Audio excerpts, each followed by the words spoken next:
Papa était un terroriste. Qu'est-ce que je fais avec ça? Papa a tué des centaines de gens.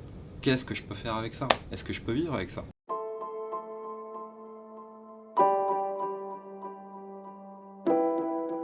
Je m'appelle Chris Huby, je suis journaliste. Je suis parti en Syrie avec Guillaume Letellier filmer un centre de déradicalisation des jeunes enfants de l'État islamique. Le centre de déradicalisation s'appelle Orkesh. Et Orkesh se trouve dans le nord-est de la Syrie, chez les Kurdes. On trouve 120 adolescents de 12 à 18 ans, de 34 nationalités différentes, qui ont été radicalisés par l'État islamique et que les Kurdes tentent de déradicaliser.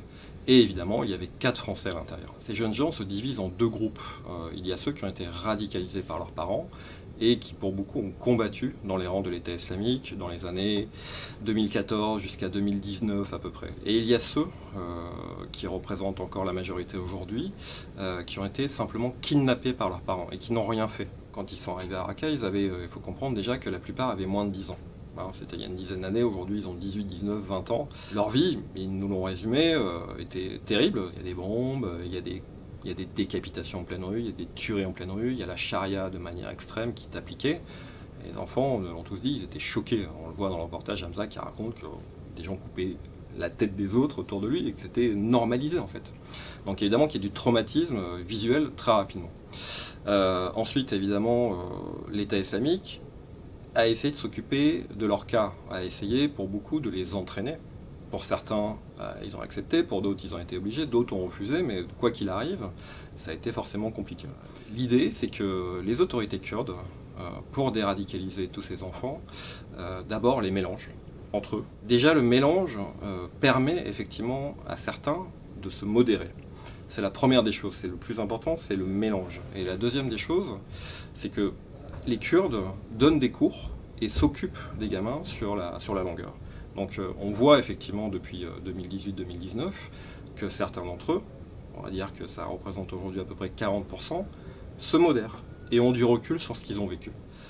C'est s'occuper d'eux, leur donner une éducation, leur faire apprendre des cours d'anglais, de mathématiques, de géographie, que sais-je. Il n'y a pas de cours de déradicalisation. On leur apprend avant tout à exister dans un monde normal et avec les autres. Et à l'intérieur d'Orkesh, on trouve aussi bien des profs hommes que des profs femmes. Pour les Kurdes, c'est très important notamment d'avoir des profs femmes parce que beaucoup d'enfants de l'État islamique n'ont pas été habitués à voir des femmes dévoilées. C'est aussi bête que ça. Et où la femme a un rôle égalitaire à l'homme. Même si ça s'appelle un centre de déradicalisation, ressemble quand même à un quotidien de prisonniers. Il ne faut pas oublier que ce sont des enfants de l'État islamique, donc ils ne sont pas libres de leur mouvement au Kurdistan. Donc leur quotidien se résume à se lever à l'aube, à aller petit déjeuner, à suivre quelques cours, et le reste du temps, à attendre. Les Kurdes manquent de moyens, indéniablement. Les Kurdes n'ont pas assez d'argent pour donner d'autres activités à ces adolescents. Pour eux, ils me l'ont dit plusieurs fois, c'est mieux que d'être en prison. C'est mieux que d'être dans des camps. Mais ce serait tellement mieux d'être en France et avoir une vie normale. J'ai eu l'occasion d'interviewer longuement le fils de Fabien Klein, qui s'appelle Adem Klein. Fabien Klein a revendiqué avec son frère les attentats du 13 novembre 2015 à Paris. Et voilà, et Adem aujourd'hui, son nom est accroché à cet événement. Adem est quelqu'un d'extrêmement facile d'approche. On sent qu'il a un sourire compliqué et c'est quelqu'un qui est extrêmement triste parce qu'il le sait, son nom va lui coller pour toujours. Donc évidemment, quelques années plus tard, Adem a compris que son père était un terroriste. Il le dit. C'est compliqué pour lui de le dire, de sortir les mots. Et il dit aussi de sa mère que c'est une menteuse. Donc d'un côté, il y a l'affect, et de l'autre côté, il y a la rationalité. Le problème que ces enfants ont aujourd'hui, c'est qu'ils ne savent pas du tout ce qu'ils vont devenir. On leur dit toujours, si vous venez dans un centre de déradicalisation, en fait, c'est pour que vous repartiez. Et personne ne vient les chercher. Donc, la plupart, ils sont dépressifs. Vraiment, ils sont au bout de leur vie, ils attendent de manière absolue tous les jours. Il y a un ennui qui les tue, indéniablement, et en plus, ils sont dans un sale état physique. La France a déjà rapatrié plus de 200 de ses ressortissants, compatriotes qui étaient détenus en Syrie. Il y a beaucoup de femmes et d'enfants qui sont déjà rentrés. Le président Emmanuel Macron a décidé l'été dernier que ça suffisait. Évidemment, ramener Adem Klein en France, ça pourrait être compliqué, politiquement parlant. Ramener Youssef et Hamza qui ont été sur une vidéo virale construite à Raqqa, qui a fait le tour, que tout le monde a vu à cette époque-là. Et évidemment que c'est compliqué, tout le monde pense que ce sont des tueurs. Donc voilà, c'est un sujet politique et social, évidemment. Mon sentiment personnel est qu'il faut les ramener pour plusieurs raisons. La première raison est simplement sécuritaire. Plus on attend, plus ces enfants risquent de se re-radicaliser, ou de se radicaliser pour certains, parce que l'attente les détruit. 2. La Syrie est un pays en guerre encore aujourd'hui. Donc, si jamais on les garde encore là-bas pendant des années, possiblement il va y avoir un problème sécuritaire à cause de la guerre. Ils vont s'échapper, ils vont rejoindre l'État islamique, que sais-je.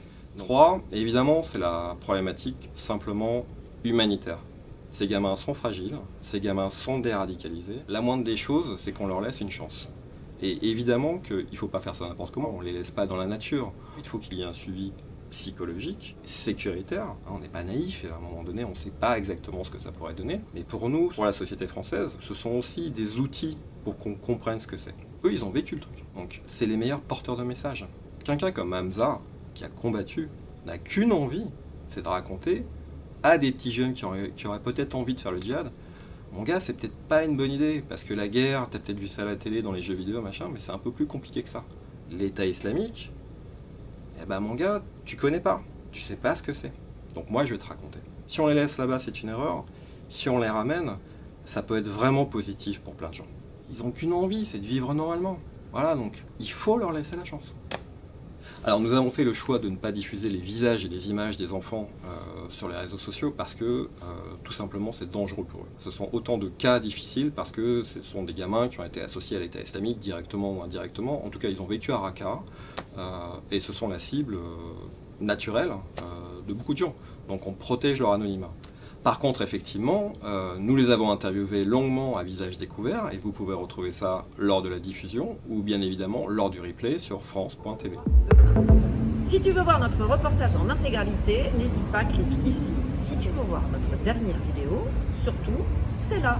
Enfin, si tu aimes Envoyé spécial, n'hésite pas à t'abonner et activer la cloche. C'est là que tu recevras toutes nos vidéos.